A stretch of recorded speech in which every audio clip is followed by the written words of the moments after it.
Mata pittu upattanang puttadarasa sangaho anakulacha kamanta etang mangalam uttamang danancha dam acharyacha nyatakanancha sangaho anavajani kamani etang mangalam uttamang. Attending upon one's parents, a gathering of sons and wife, actions which are not confused. This is the highest blessing. Almsgiving and leading a life according to what's true and good.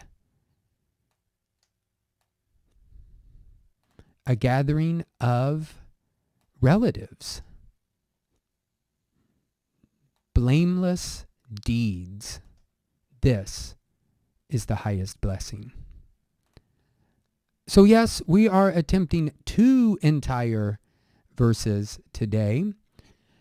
And we'll put on the Pali grammar alert in just a second. But I want to make a point, and it's something that we should always be aware of, but it just struck me thinking about these 2 verses especially, that of course I say it very often that we are trying to learn Pali and we're trying to get the meaning from the Pali. But when we're doing that, we do have to be concerned about the meaning and not being so necessarily literal. So, for instance, if we're thinking about a translation, people often think, or some people would think, that a literal translation is the best translation. I mean, why would you want anything other than a literal translation? But actually, a literal translation just gives us the words, and it doesn't really attempt to go much beyond or behind the words to the concepts. And so I would think most people would agree that the best way to translate, or the best way to look at something or understand something, is to look at the underlying concepts here. So this comes up in the beginning of this verse here. Now we are going to put the Pali grammar danger alert on for just a second. There's not a lot to address, and then we'll come back and talk about this topic. I just wanted to sort of put that out there so I don't forget it.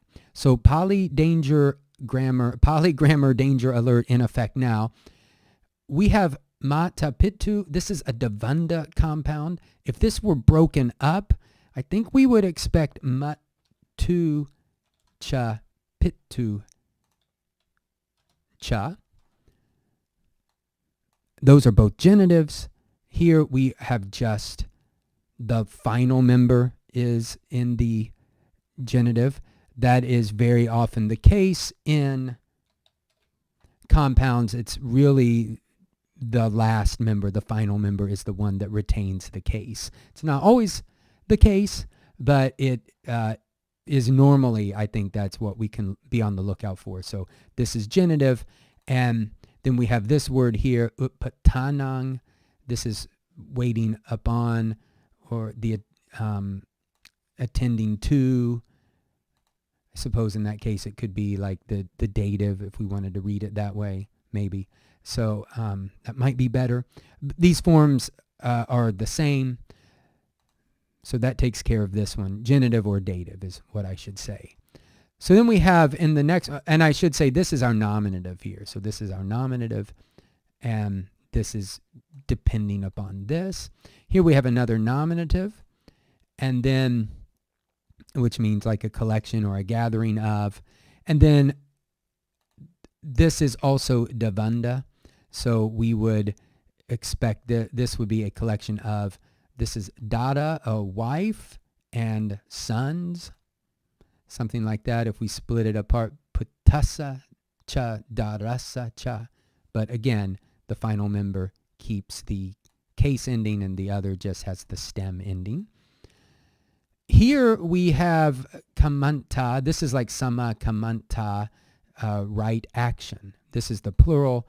I should say sama kamanto. Here, this is right or actions, And then anakula, this is being negated. Akula means kind of like swirling around, and anakula is not swirling around. So actions that are not like confused. Probably meaning, again, like if we're thinking about the meaning, and we'll hold off on that, but unconfused actions, we'll leave it there. And then I just went ahead and put it in green. This is our stock ending to each verse. Etang mangalam uttamang. We've covered that quite a bit, and that's going to happen again here. Now in verse 7, I put these chas in blue because this time we have two different things being discussed. One is danang. This is like almsgiving or giving. It comes from dudity or deity, to give. So a giving, almsgiving, gifts, maybe generosity. So that's one item. And then the second item is dhammacharya. We can see this dhamma here. Charya is from charati, to walk, or to like lead, conduct oneself, lead life. And so that's explaining, that's being explained by this charya of Dhamma. We'll come back to Dhamma later. But so this one would be a tapurisa. This is a different type of compound where these two members would not be in the same case. This would be like Dhammasa charya if it were separated out. So like I said, two items here. Then we have nyataka, which is a relative. Here it's the genitive plural, and we would really expect, again, an ung at the end here, like this, but we're getting this letter here, or this sound here, because of the cha, which follows immediately upon it. So nyatakanang would be the genitive or dative, plural of nyataka, relatives. And this, I didn't talk about it up here. We'll come back to the meaning. This is the same word, obviously. So nominative, these were both nominatives here. Here is our nominative. Now this is a neuter plural. This is kind of our neuter plural ending, ani. And when I say neuter plural, it could be accusative or nominative. This is almost like karmas, but here just deeds, actions. This word and this are both from the same root kur, giving rise to the verb karoti, to do. So we might say actions or deeds, and then anabhajani, blameless actions, blameless deeds. And again, this is the highest blessing. Okay, Pali grammar danger alert over.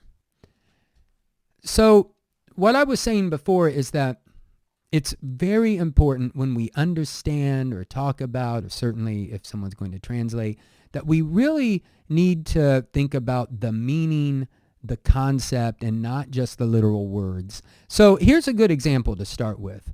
We have mata pitu. Now this is just the word mother and father put together in a compound. Mata, it almost sounds like mother, and it's cognate with mother. Mater in Latin. And pitu is very similar. It would be pater in Latin, father, or Vader, if you think about Darth Vader. Same word there. I think that might be, is it Dutch? Someone please let me know.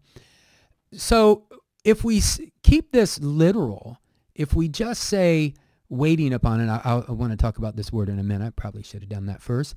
But if we just translate this literally, mother and father, waiting upon mother and father, attending to, taking care of mother and father.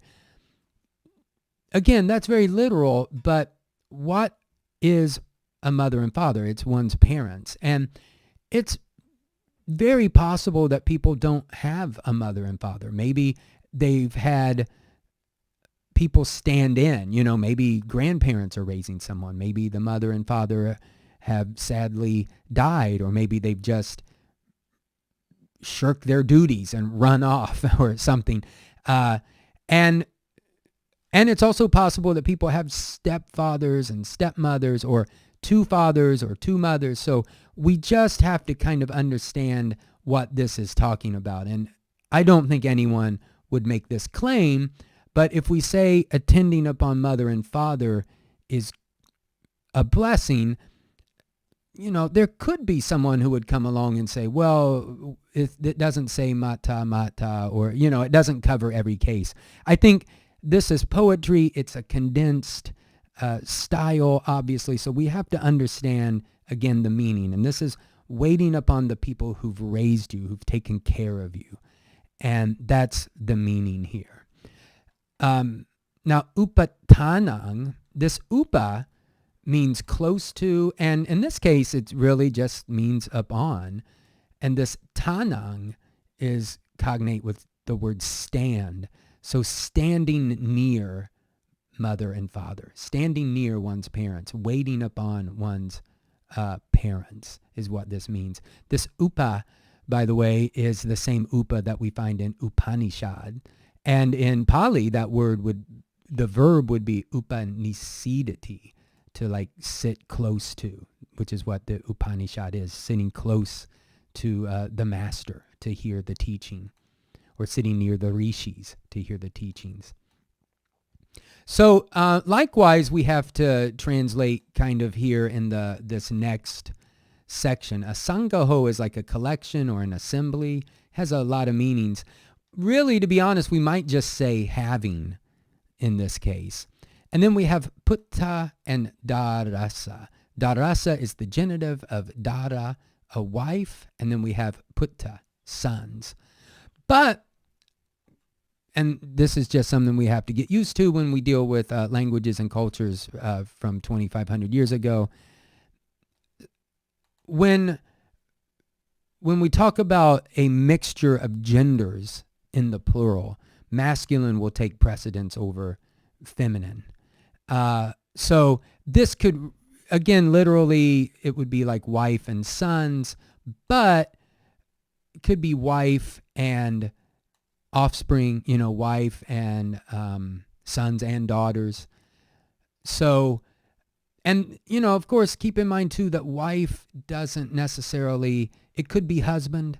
It could be, we have to realize there are many other possibilities than just this case right here, especially we are living in a world 2,500 years after this, and the culture has changed a little bit. So again, keep that in mind. The idea here is that you have a family. And that the two things here go together real well, because if you think about it, when you wait upon and take care of your parents, you're pretty much talking about your parents, or I would imagine. Of course, it can always be the case that it's always a blessing to do that. But certainly when mother and father or our parents are older and that they have someone to take care of them, it's a blessing to the world, to society, to know that the elderly are taken care of. And, it wouldn't just have to be, it could be someone that you regard as a parent. And I mean, think about how much better the world would be if people lived like that, if we took care of our elders, so to speak. And likewise here, having a family is a blessing because it, amongst other reasons, it would put us in a position where we might be taken care of when we're elderly. And that's not the only reason. I don't want to emphasize that too much. There's many joys that come from, we learn a lot about the world through our family, and we have friendships. And, we certainly have, there are bonds that we can have with siblings, if we have them, that are going to be stronger even than the kind of bonds we have with friends. So then here, kamanta, I think I mentioned in the Pali grammar danger section. This is the same as sama, kamanta, or kamanto. Here it's in the plural. This is masculine nominative plural, actions. So in the Noble Eightfold Path, I think it's number 4, it's right action. Here, actions, which are an akula, not swirling around, not confused. Actions that are kind of clear, not muddied up, just clear. I think it's another way of understanding good actions, is what that means. And then we have our stock. This is the highest blessing. I mentioned it also before, but here in this part of the verse, we have two things. This is not like one thing modifying another. These are 2 items being described. So it's almsgiving and then this dhammacharya. Now this word comes up a lot, and I'm taking I like to understand Dhamma the way that Bhikkhu Bodhi does, and I believe he describes Dhamma as being the good and the true, what's good and true. So this charya, leading a life in accord with, we could understand, to kind of amplify this just a little bit, leading a life in accord with what's true and good. That's a blessing, I don't think we need to say much about that. Almsgiving, again, is a blessing. It's a blessing to society. I mean, both of these are. It shows that we're taking care of other people. We're not just concerned about ourselves. And I think that's what both of these address. Nyataka nancha. So nyataka, you can see this comes, well, if you know the verb janati, which is to know, this is really the root, nya. And it gives us, it's cognate with our word like knowledge. But here it means relatives, people we know, like kind of beyond our siblings and our immediate family. The people that we are most likely to know are cousins and aunts and uncles. And so these are our kinfolk and our relations. And again, another like having an extended family like that. And again, that's good because that's another way we can interact with the world, and these are some of the first friendships we might develop, and so that is a blessing. Kamani, this is very similar to kamanta. In the plural, or in the singular, karma.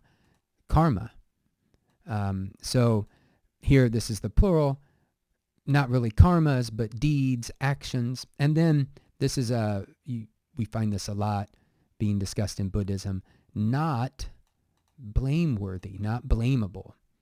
Actions which are not blameworthy. Blameless actions. Actions that aren't blameworthy. And we can imagine the reason that is a blessing. And it's also something that's, I think, part and parcel of Buddhism in all, southern or northern traditions or schools, is that our actions are the only thing we possess. This is what we're going to take with us, so to speak. We can't take our wealth or, our things, but we will take the actions that we've performed with us. And so we want these sorts of actions. We don't want avajani kamani. We don't want blame. We don't want bad actions. We don't want negative karma. So we could kind of think about this as very, positive actions. And then again, ending with, this is the highest blessing.